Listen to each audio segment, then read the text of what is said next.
రాజగోపాల్ రెడ్డి గారు. అధ్యక్ష అక్కడ లేదా హరీష్ రావు గారు కడియం శ్రీరాజ్ గారికి ఇచ్చింది అక్కడ మెయిన్ స్పీకర్ కాదు. అధ్యక్ష నేను పదే ఎందుకు అడుగుతున్నా అంటే నన్ను తర్వాత నేనే నెక్స్ట్ స్పీకర్ని, కానీ నేను గతంలో చెప్పినా మళ్ళీ చెప్తున్నా మళ్ళొకసారి మా గౌరవ ముఖ్యమంత్రి గారు, ఉప ముఖ్యమంత్రి గారు, మా నీటిపారుదల శాఖ మంత్రులు, మా సోదరులు వెంకటరెడ్డి గారు, పొన్నం ప్రభాకర్ ఏ విధంగా ప్రజలకు నిజాలని గత 10 ఏళ్లలో ఉమ్మడి ఆంధ్రప్రదేశ్లో తెలంగాణకు జరిగిన అన్యాయం కంటే ఎక్కువ ఈ 10 ఏళ్ల కాలంలో కేసీఆర్ ప్రభుత్వంలో టీఆర్ఎస్ ప్రభుత్వం ఏ విధంగా అన్యాయం చేస్తుందని కళ్ళకు కట్టినట్టు ప్రజెంటేషను మా ఉత్తమ్ కుమార్ రెడ్డి బ్రహ్మాండంగా ఇచ్చి ప్రజలకు పోయింది. అధ్యక్ష ఇప్పటికి కూడా వాళ్ళు చేసిన తప్పుల్ని ఒప్పుకొని మా కుటుంబ దాహం కోసం, అధికార దాహం కోసం, అవినీతి కోసం ఆ వైఎస్ జగన్ తోటి ఒప్పందం కుదుర్చుకొని ఈ ఎంపీ సీట్లు అయితోటి బీఆర్ఎస్ అనే పార్టీ పెట్టి ప్రధానమంత్రి కావాలి, నేను నా కొడుకుని ఇక్కడికి ముఖ్యమంత్రిని చేయాలని ఒక ఆలోచన, దుర్మార్గమైన ఆలోచనతోటి తెలంగాణ ప్రజలకు అన్యాయం చేసిన మాట వాస్తవం. ఈరోజు మా గౌరవ మంత్రివర్యులు మీకు క్లియర్గా చెప్పిండ్రు, మీకు దురాలోచన పుట్టింది, అధికారం పర్మనెంట్ మాదే, ఇంకెవరు రారు. మీరు ఏనాడైతే బీఆర్ఎస్ అని పార్టీ పెట్టి తెలంగాణ పదం తొలగించిండ్రో తెలంగాణ ప్రజలతో ఉన్న పేగుబంధం తెగిపోయింది, మీ పని కథమైపోయింది. ఎందుకు అధ్యక్ష ఏం మాటలది? నోటికొచ్చినట్టు అబద్ధాలు ఆడుతున్నారు. నల్లగొండ జిల్లా గురించి పోరు సభ చేస్తారని వస్తున్నాడు. నల్లగొండ జిల్లాకు పోరు సభని ఈరోజు సభ పెట్టిండ్రు. అయితే మా మాజీ మంత్రి జగదీశ్వర్ రెడ్డి గారు ఈరోజు సభకు వచ్చిర్రు. అధ్యక్ష సభకు వచ్చిన ఆయన సభకు జనాలను సమీకరిస్తేందుకు ఊరూరు పోయి బతులాడుతున్న జనాలు రమ్మని.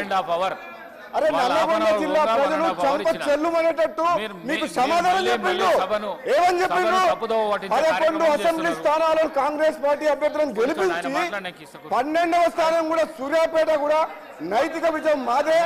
ఈ నల్లగొండ జిల్లా ప్రజలకు గత 10 ఏళ్ల కాలంలో మీ స్వార్థం కోసం అని చెప్పేసి కాంట్రాక్టులు కానీ కృష్ణా నీటి మీద ఆధారపడిన నల్లగొండ జిల్లాని అన్యాయం చేసినందుకు నల్లగొండ జిల్లా ప్రజలు మన తీర్పు ఇచ్చిండ్రు.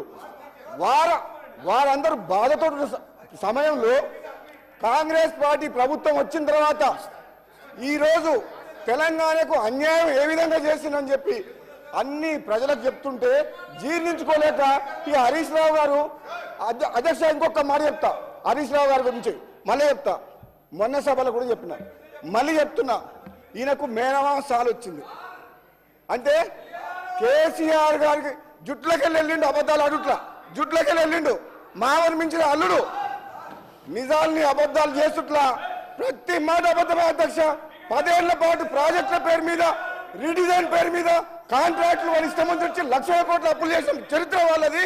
ఈరోజు తెలంగాణ ప్రజలందరూ ఏమనుకున్నారు? వీళ్ళు ఏమన్నారు? వీళ్ళు కళలు సాకారం చేసినారు. ఏం సాకారం చేయలే? తాగుబోతుల తెలంగాణ చేసి బెల్ట్ షాపులు పెట్టి రాష్ట్రాన్ని అప్పుల పాలు చేసి 7 లక్షల కోట్లు అప్పులమయం చేసిండ్రు. ఏం మాట్లాడుతున్నారు మీరు? ఏం మాట్లాడుతున్నారు? తెలంగాణ ఇచ్చింది కాంగ్రెస్ పార్టీ, తెలంగాణ ఇచ్చింది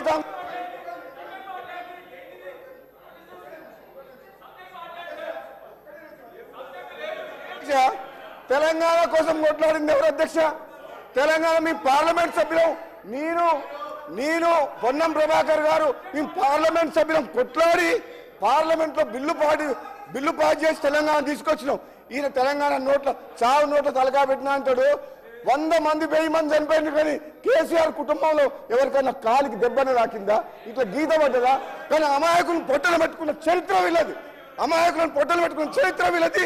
తెలంగాణ తెచ్చింది మేము కాంగ్రెస్ పార్టీ ఎంపీలము, తెలంగాణ ఇచ్చింది కాంగ్రెస్ పార్టీ. అధ్యక్ష మినిస్టర్ గారు ప్లీజ్. నేను గౌరవ స్పీకర్ గారిని కోరుతా ఉన్నాను అధ్యక్ష.